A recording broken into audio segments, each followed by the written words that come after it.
Got some Wilde tools here, actually. Wilde brake spring pliers for drum brakes.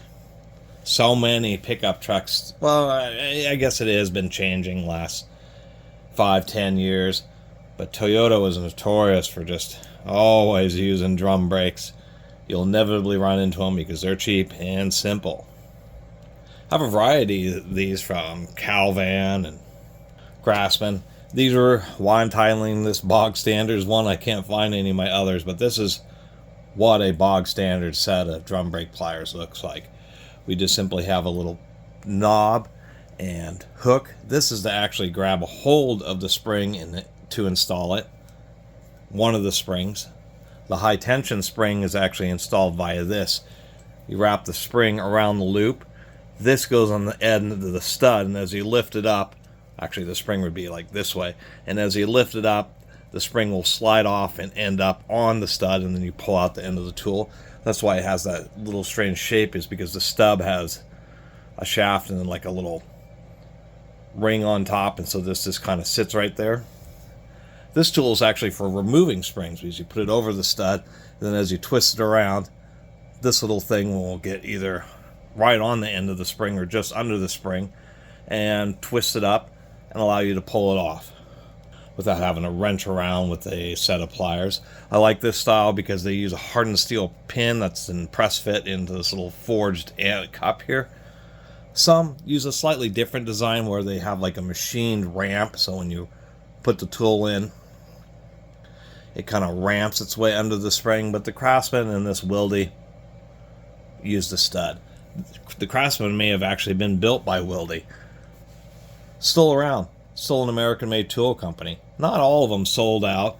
There's really two major reasons that so many of these tool companies have gone under or specifically sold out. They would sell out because they either saw the writing on the wall and they weren't going to be able to compete and didn't see long-term viability for the business. There are executives who just wanted the money, of course. And then there's, of course, the companies that just wanted to stick with it, such as Wilde Tools or Wilde Tools, Wright Tools, Klein Tools.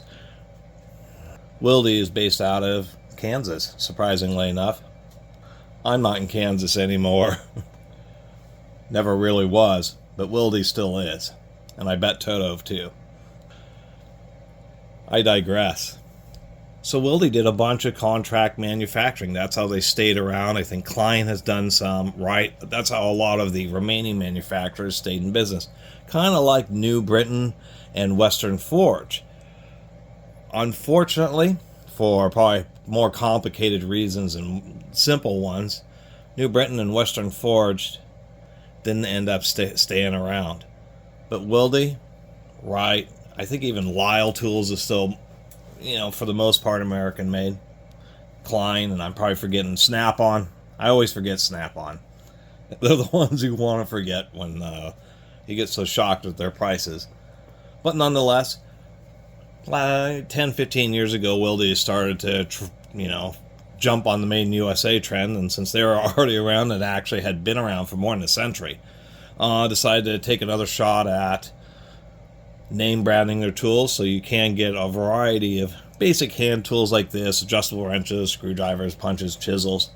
They don't have a lot of socketry, but they got a lot of different kind of pliers and those types of things, so they're definitely worth checking out, and quality's definitely pretty decent. I only paid $3 for these, so I feel pretty stoked about a nice set of American-made Wilde brake pliers for $3. Anyway, thanks for watching.